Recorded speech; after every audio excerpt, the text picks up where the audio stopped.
UP में हुई भाजपा से ये 9 बड़ी गलतियां। योगी पर अब नाराज हैं पीएम मोदी। ऐसे में यहां दिख रहे हैं वो एक्शन मोड में। क्या करेंगे अब नए चुनावों के लिए यानी उपचुनावों के लिए नई तैयारी। ये सारी जानकारी जानने के लिए जुड़े रहे हमारे चैनल टीसी से और तब तक हम आप सभी को सुनाते हैं अपनी ये पूरी खबर।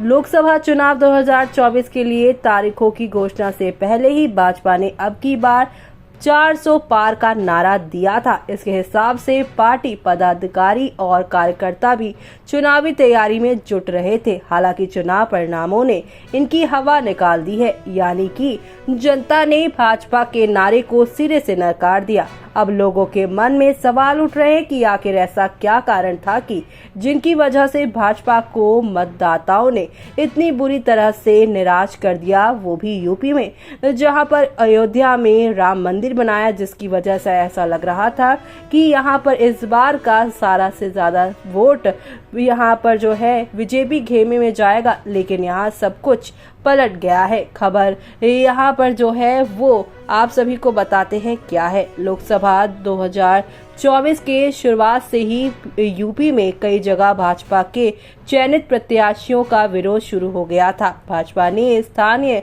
लोगों के गुस्से को दरकिनार करते हुए ऐसे लोगों को टिकट दिया जो मतदाताओं को पसंद नहीं आए। इसलिए मतदान के दौरान जो भाजपा के वोटर्स थे वो घर से ही नहीं निकले। इसके चलते मतदान प्रतिशत गड़बड़ा गया। साल 2019 के लोकसभा चुनाव में जहां भाजपा को तकरीबन 50% मत मिले थे, तो वहीं इस बार ये आंकड़ा गिर गया है और 42% पर सिमट गया है, यानी कि मत प्रतिशत में लगभग 8% की गिरावट दर्ज की गई है।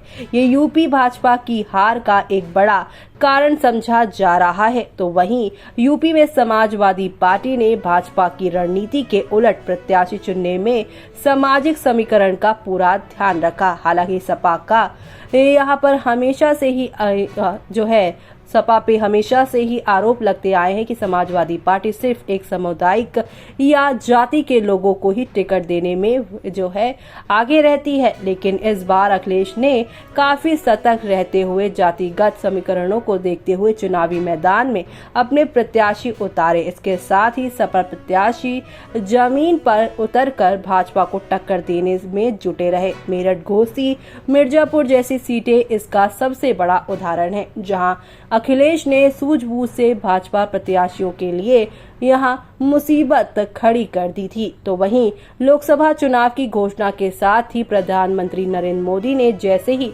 अब की बार 400 पार का नारा दिया, भाजपा के कुछ नेता दावा करने लगे कि 400 पार इसलिए चाहिए क्योंकि संविधान बदलना है। चुनाव प्रचार के दौरान कांग्रेस और सपा ने इसे आरक्षण से जोड़ते हुए चुना है। सपा और कांग्रेस ने भी प्रचार में जनता के सामने ये दावा किया कि भाजपा इतनी सीटें इसलिए चाहती है ताकि वो संविधान बदल सके और आरक्षण खत्म कर सके। इससे दलितों और ओबीसी के बीच ये बातें काफी तेजी से फैलने लगी। इससे दलित वोटर नाराज हुए क्योंकि वो बाबा साहेब अम्बेडकर को अपना भगवान मानते हैं। ऐसे में संविधान बदलने वाली चर्चा भाजपा के लिए यहाँ पर काल साबित हुई। भाजपा के नेताओं ने साबित कर दिया कि यहाँ पर वो इतने ओवर कॉन्फिडेंट में आ गए थे कि उनकी यही वजह थी कि हार उनको मिली। तो वहीं यहाँ पर भाजपा के नेताओं ने संविधान बदलने की चर्चा तो आम कर दी, लेकिन शीर्ष नेतृत्व ने सपा कांग्रेस के आरोपों का कोई जवाब नहीं दिया। आखिरी चरण तक इस पर चुप्पी भाजपा के लिए नुकसानदायक साबित हुई, यानी कि यहाँ पर संविधान बदल देंगे। लेकिन जब इसके खिलाफ विपक्ष ने बोलना शुरू किया तो उन्होंने इस पर कोई रिएक्शन नहीं दिया, जिसकी वजह से यहाँ पर हार का उन्हें सामना करना पड़ा।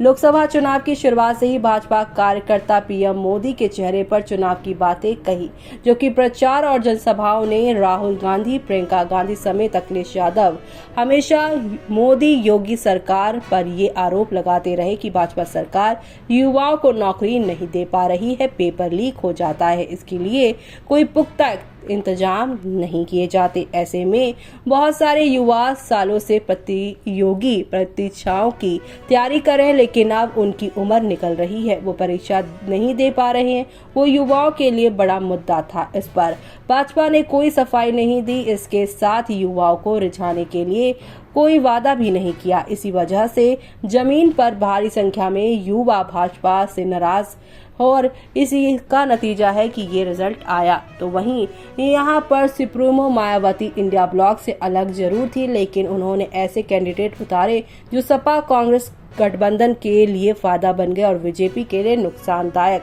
मोदी सरकार सबका साथ सबका विकास की बात तो करती है, लेकिन सबका विकास नहीं जीत पाई और न ही सबका विश्वास जीत पाई। दरअसल यहाँ पर अब पसमानद समाज से ज्यादा प्रेम दिखाना पीएम मोदी के लिए मीठा जहर साबित हुआ।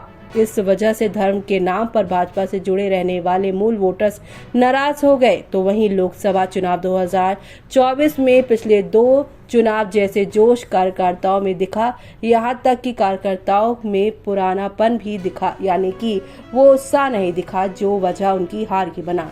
चुनावी माहौल में जाति पे अभद्र टिप्पणियां बीजेपी के खेमे के लिए नासूर बन गई। केंद्रीय मंत्री रुपला का बयान आखिरी तक असर करता रहा। तो वहीं रुपला ने कहा था कि अंग्रेजों ने हम पर राज किया, राजा भी उनके आगे झुक गए। उन्होंने राजा ने यानी अंग्रेजों के साथ रोटियां तोड़ी और अपनी बेटियों की उनके साथ शादियां की। दलित पर सबसे ज्यादा अत्याचार हुआ, लेकिन दलित नहीं झुके। गुजरात की राजकोट लोकसभा सीट से भाजपा प्रत्याशी परसोत्तम रुपला के इस बयान से ठाकुरों में नाराजगी फैल गई। इसका असर भी चुनाव प्रचार में साफ देखने को मिला और परिणामों में भी।